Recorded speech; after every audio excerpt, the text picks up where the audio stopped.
Hello everyone, I'm Brian, welcome back. Let's go ahead and continue. Or it's your time. I'm not, because it's your time. So I'll give it to you so you can ask whatever, you can talk and you can ask questions. Why it was essential to expand physics to accommodate mental and spiritual phenomena. Now, I think I did stress that that isn't a dream that most physicists share. Most physicists prefer to focus on the material world.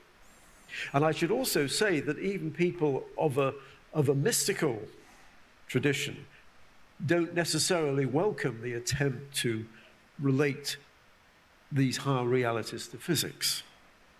It is sometimes felt that it's too reductionist. You can't reduce everything to science, and in particular to physics. But I disagree with that. And I suppose that's simply because I am a physicist and I'm passionate about physics.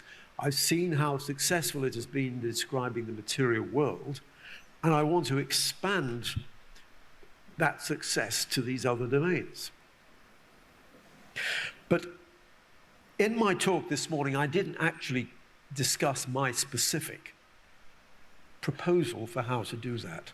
So maybe I can just spend a few minutes now saying how I think that can be done by expending one's ideas of space and time.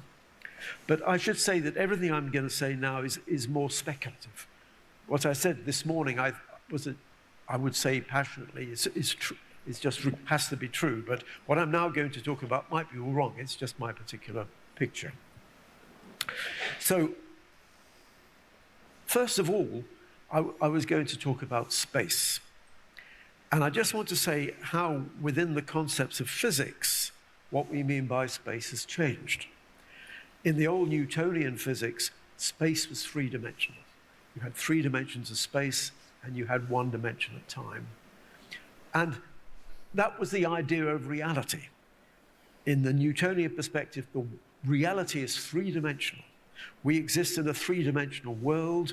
We all see different parts of the world, but the fact is that so long as you specify where the brains are and where the objects are, you consistently reconcile how everybody experiences the world. Don't they consider time the 4th dimension, maybe?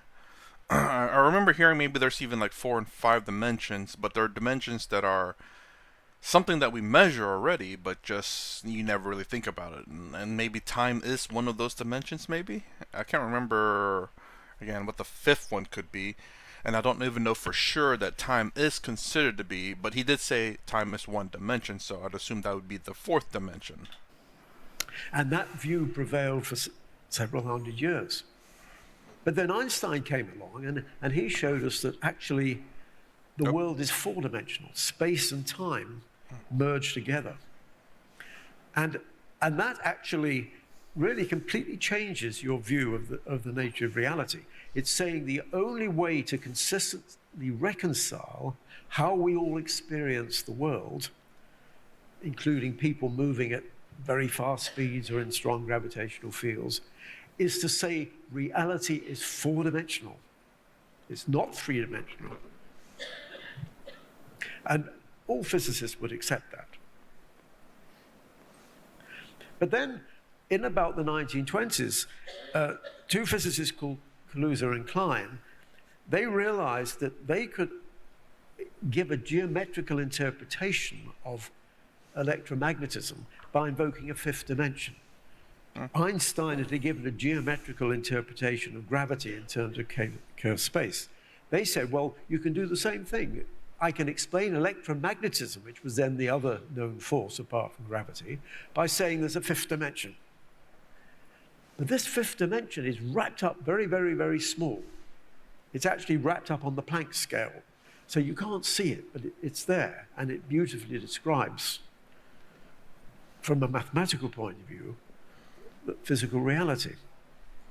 That was in the 1920s, but then people more or less forgot about it because they got distracted by quantum theory. But then in the mid-1980s, people resurrected the idea, and they realized that you could introduce extra dimensions and explain all of physics, because by the 1980s there are other forces besides gravity and electromagnetism. But there had to be 10 dimensions. In fact, you had the 4 macroscopic dimensions of space and time, but you had these 6 extra dimensions which were all wrapped up very small.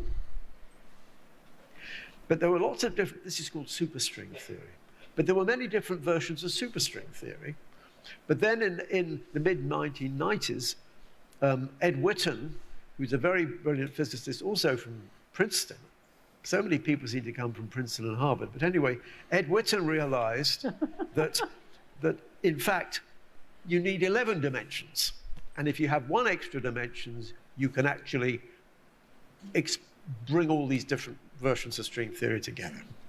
Oh, who said that, sir? Because in the yogic sciences, it's always seen as 11 dimensions. Oh, well, I didn't know that, Sadhguru. I didn't know it was specifically 11 dimensions. I don't know whether Ed Witten actually read the text. I will refer him to it anyway.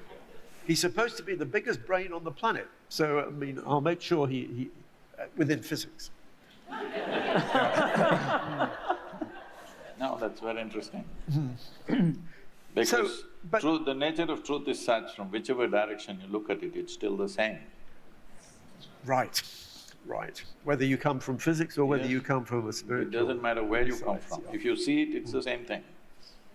Well, can I just just ask a naive question, just as an experimentalist? What evidence, what empirical evidence do we have for any of these dimensions beyond the usual 4? Christoph, that is a very good question, and the answer is actually almost none.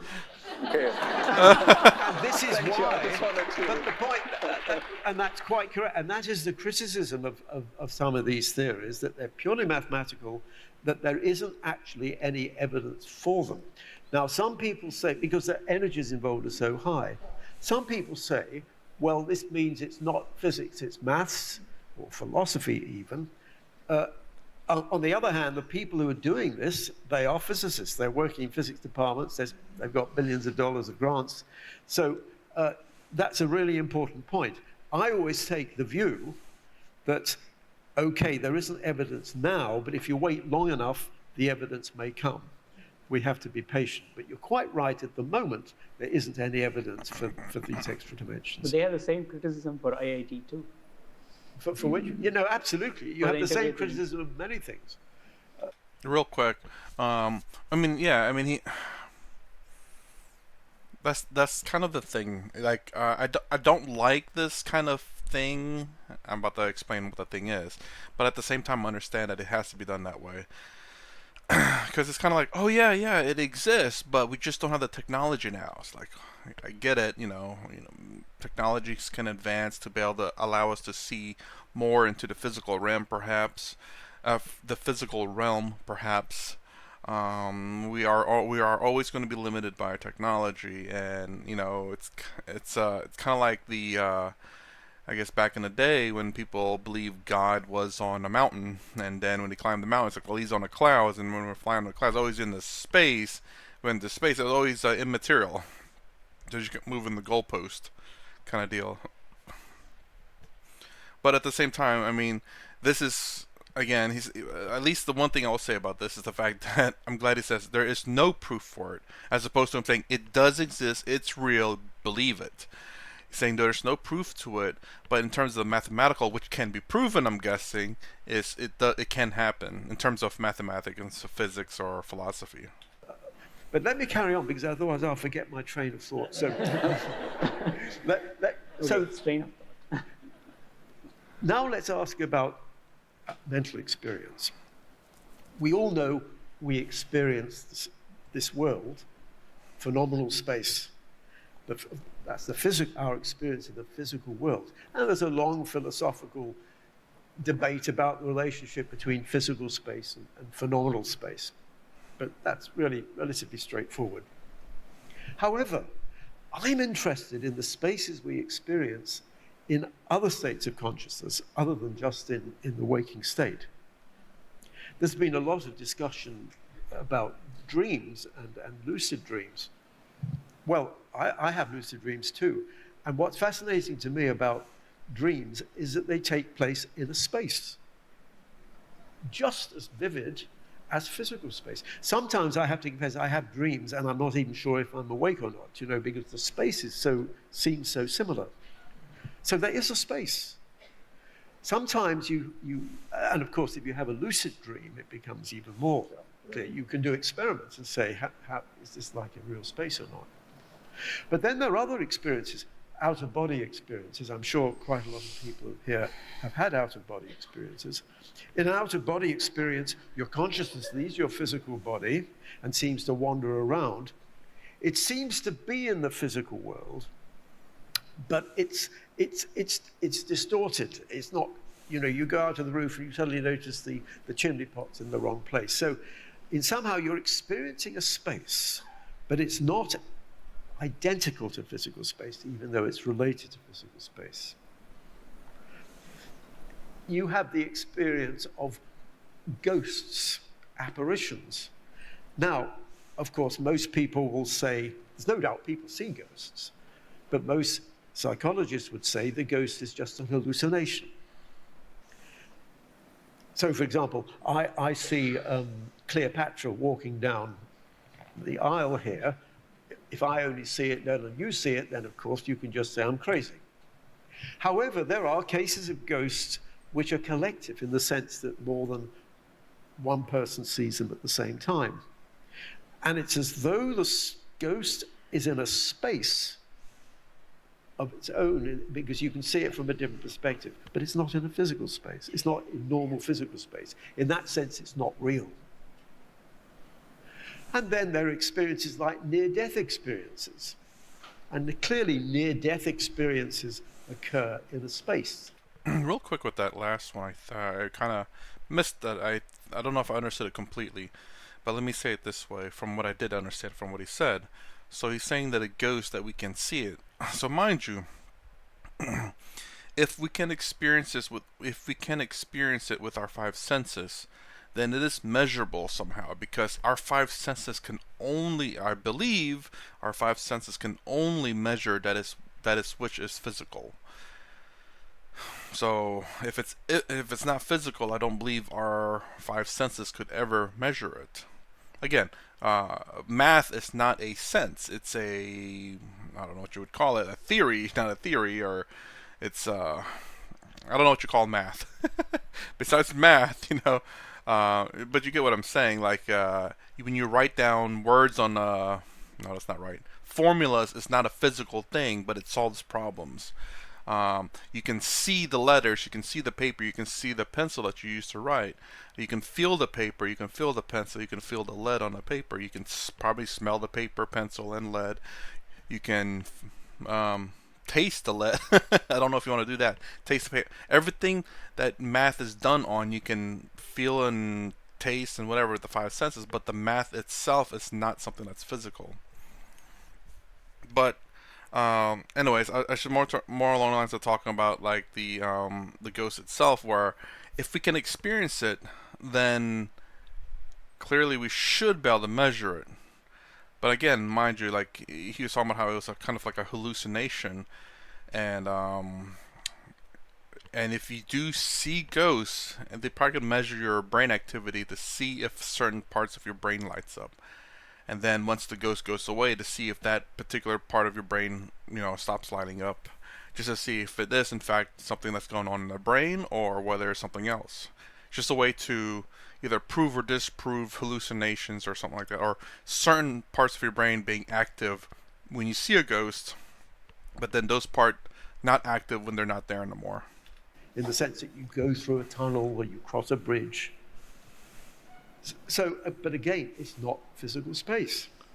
Now then, mystical experience. Now I have to say, I have had very little mystical experience. I'm not a mystically evolved being at all, but I've read other people's experiences. And some mystical experiences also have a spatial feature. Not always. Some elements of mystical experience seem to go beyond space and time, but some experiences that would be called mystical seem to involve a space, but not physical space.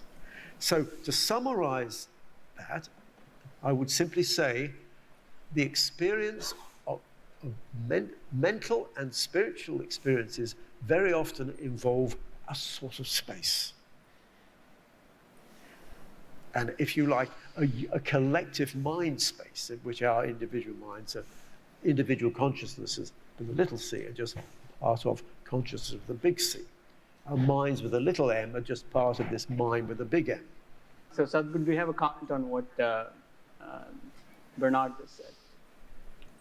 Say, in the modern term of the word mind, we're talking about it like it's one piece.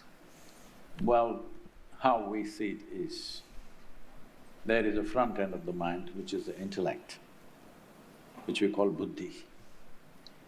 And there is a second stage of mind, which we call as ahankara, which is essentially identity. This is one thing that modern societies have failed to address, that is the identity. Because it's your identity which allows your intellect to function in a particular way. If you're identified, let's say, with this nation, if you see the country's flag, tears will come to you, it's genuine, you're not faking it. It's genuine. So, the more identified you are with something, the more committed your intellect is to that identity. You cannot do anything about it. It will work within that.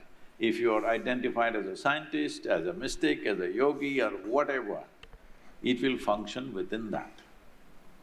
So, there are whole systems of yoga where we are constantly working to see that the identity is cosmic in nature, that you don't identify with anything. Difficult to not identify with anything, so you identify with something for which you cannot see the boundaries. Because this fixed identity is the basis of all human intellect functioning in different ways.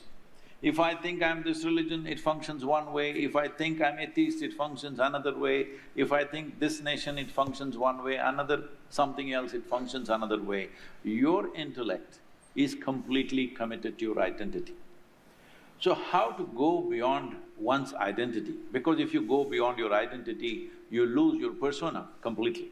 Your personality itself is gone. Are you willing to do that? That's why I said in the very beginning, is it possible? 100%. But are you willing is a question. Are you willing to be the only capital that you have, are you willing to throw it away, which is you? As you know yourself as a person. The next aspect of the mind is 8 dimensions of memory. We refer to this as elemental memory, evolutionary memory, genetic memory, karmic memory, conscious and unconscious levels of memory, and articulate and inarticulate levels of memory. You may have memory, you know, but there are many things you cannot articulate. So these 8 forms of memory is a big silo sitting there. And let's use an analogy. If I ask you a simple question, do you want your intellect to be sharp or blunt? Sharp. So essentially, your intellect is a cutting instrument, it's the front end. So with a cutting instrument, you can dissect. I want to know you, so I will bring my intellect and dissect you. By dissecting you, I may find your liver, kidney and spleen, but I will not find you. If I embrace you, maybe I will know something of you. Hello? If I dissect you, I will know nothing of you. But if I embrace you, when I say embrace, I'm talking about if I include you in some way, I know something. So, this instrument of cutting or dissection, we are trying to use it across the board for everything. It is like you use a cutting instrument, let's say you have a knife, you go and stitch your clothes with it, it'll become like the latest fashion. Everything is torn, all right? So you try to handle your life with just your intellect, it will be in bits and pieces, you're seeing this. The more education, modern education happens, people are more confused than ever before. Does it mean to say it's wrong? No. I'm not saying better to be uneducated, but uneducated, to remain uneducated, it's very hard, I want you to know. It takes a lot of striving that you are not influenced by any data that comes to you. You're not influenced by any information that you hold. Doesn't matter how valuable it is, how sacred it is, where it comes from. It comes from a scripture, it comes from a professor, it comes from a guru, it doesn't matter. You are not identified with it. Like there's a whole lot of information in your phone. If you don't really identify with it, it just stays there, you're not influenced by it. Similarly, a whole lot of data in this, from parentage, from circumstances in so many different ways, but uninfluenced. But what kind of hand holds the knife will decide how the knife functions, which will this save somebody's life or will this take somebody's life? It is not dependent on the knife, it is dependent on the hand which holds it. And now this hand is connected to the silo of memory. If this is a limited identity, it will use all these memory capabilities in a limited way. Because essentially, intellect is an instrument of self-preservation. Real quick, the way I interpreted that little limited function, meaning that, again, I could be wrong on this, so let me know what you think, and maybe he'll say a little bit about it. But what I understood at limited function is very interesting. It makes me think about people who, at least in the Western world or in America in particular, about people who has identities and are limited in that identity. They identify as this, they identify as that. They have such limited identity that knife is there to hurt people because their identity is so limited. So even though he says limited functionality, it's very dangerous, it seems, because I don't know if I took it this way, but I don't know if it's right or not. Again, question everything I say. But the more limited the identity of the knife itself is there to cause harm or fix things. I can't remember what Sadhguru said there. Well, I don't want to rewind it. I think he just said it pretty much. It's essentially that he could. Anyways, the knife can be used to harm people. Obviously, you can cut people up, and you can harm people with it, like a physical knife. But because this is a identity, or what do you call it, a metaphorical knife, not a metaphorical knife, it's like an identity knife, that anything that's not its identity will harm because it doesn't understand it, it doesn't know it. So in that case, because of its limited identity, the only thing that a knife knows how to do outside of its identity is to harm. So that's the way I kind of took that, where a knife there is you could say the knife that you have is wielded to harm other people, but the more that you can broaden your identity, that way you know people, the less likely that knife is to harm someone because it knows it's a friendly.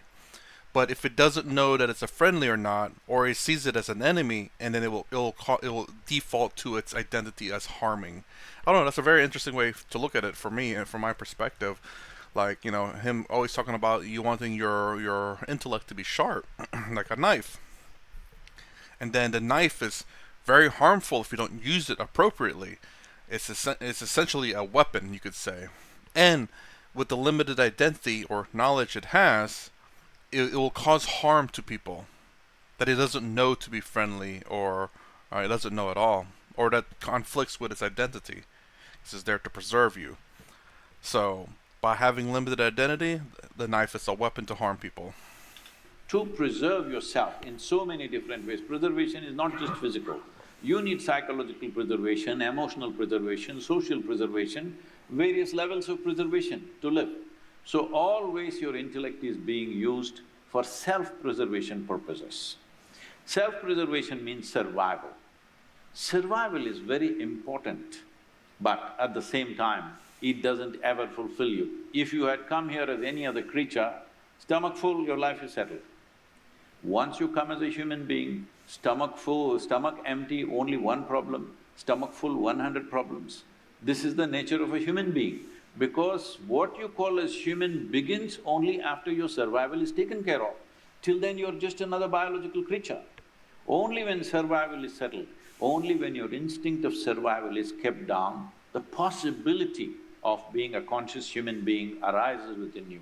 So keeping the identity down or making the identity as limitless as possible in your imagination is most important to see that the knowledge or the memory or the information that you have from various sources functions in a way which is not in conflict with yourself or with anything else. Right now, the very information that you carry tortures you in 1,000 different ways, because if you have a very sharp knife, you must have a very steady hand.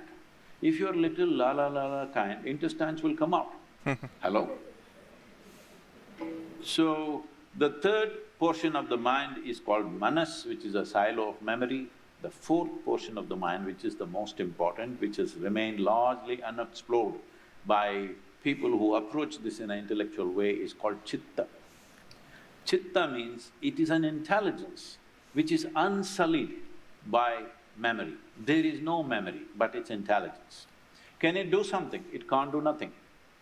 Only if you give it a little bit of memory, it will function according to the intent and direction of that memory. Otherwise, it doesn't function, but it is the basis of everything. Well, right now this word consciousness is everywhere. See, I think the fundamental distinction we need to make is you being conscious right now. You're conscious, obviously. You being conscious or unconscious, these are two different states. Consciousness is not about this. We are misunderstanding mental awareness as consciousness. So, we look at it this way, chitta, well, let's look at it from the other side. Prana, prajna and chitta. So, prajna is your awareness. Right now you're in prajna, you're aware, you're not asleep. Prana is heart is beating, you're not beating it, it's working by itself. Hello? It is not your intellect which makes the liver function. There is an intelligence. If you eat a piece of bread, over the afternoon it becomes this complex human body. This is not your intellect. You can't think it out. You can't put this many chemicals and make a liver or a kidney or something else. Maybe one day you will build it, but still, there is an intelligence within you which is doing things that you do what you want. You cannot figure it out. To that extent it is happening because intellect functions from the limited data that we feed it. Well, this is like, suppose there is a trillion-piece jigsaw. You got 5 pieces, then you said, this is a bear.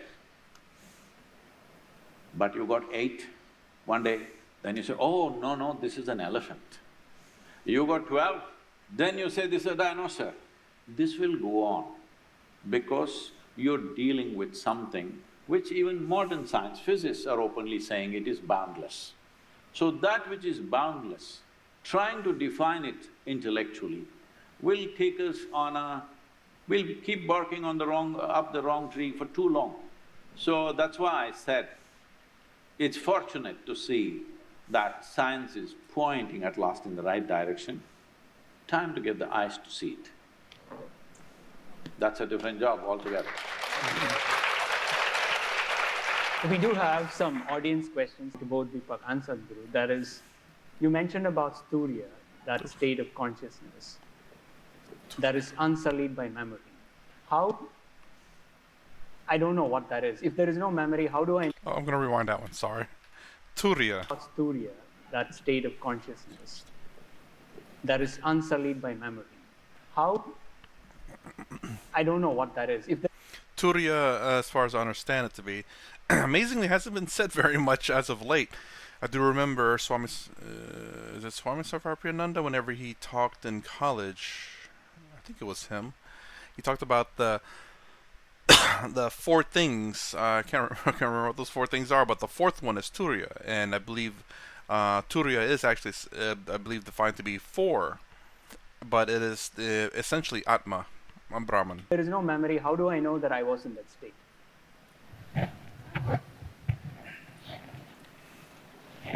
Right now, as I said, your body… Deepak, you want to? Sure. Your body and mind, I said, is memory.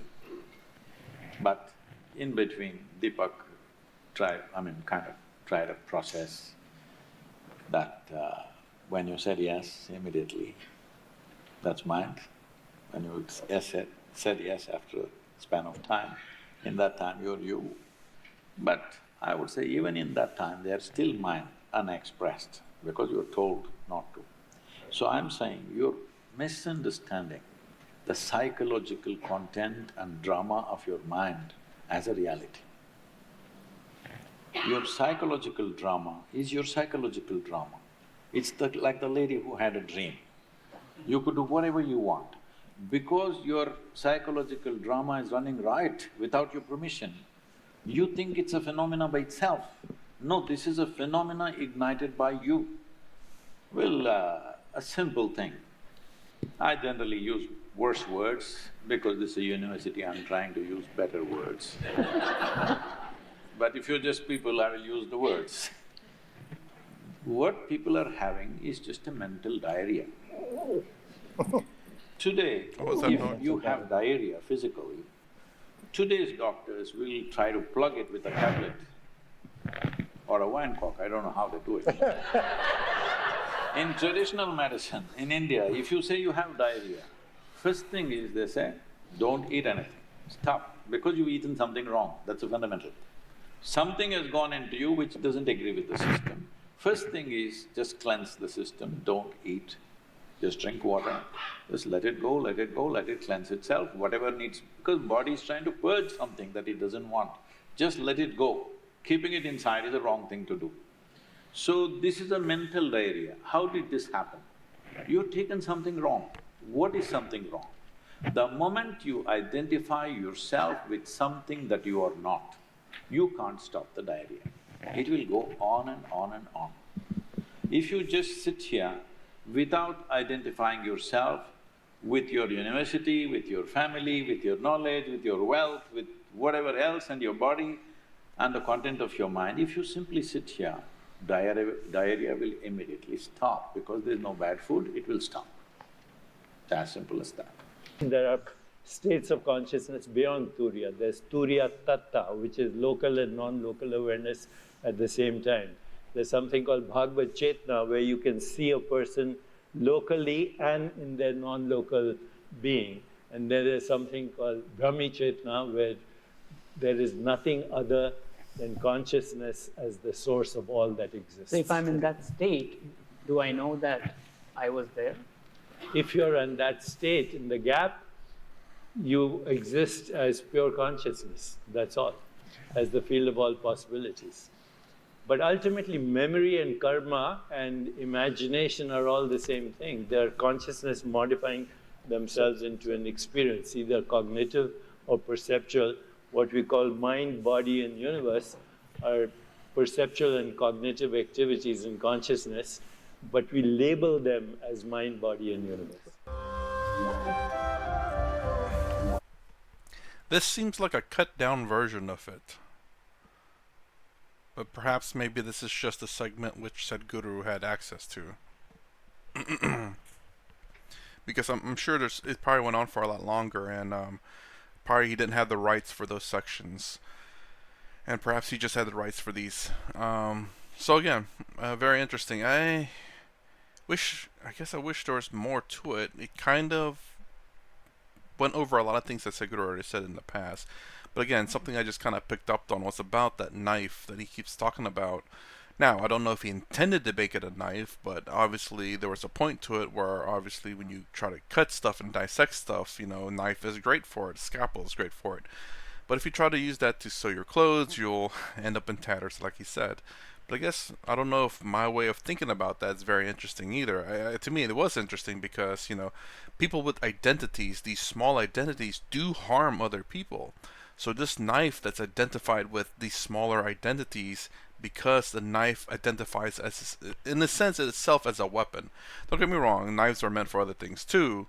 But generally speaking, if the knife is misused, it is misused as a weapon, because knives can be used to cut your food, can be cut open bags and stuff. Those are not misuse of the knife, though. So this, you could say, cutting a food is an acceptable identity of a knife that's not harmful. Cutting open a bag's not is an acceptable identity of a knife. But using a knife to harm other people is an unacceptable identity of a knife, which is an identity that's not known to the knife. So it will harm something that it doesn't know, because obviously we fear, as human beings, we fear the unknown, or we shun away things we don't like. So the knife in those cases would be used to protect ourselves, like he talks about in survival. And we harm other things so that it doesn't come to harm us.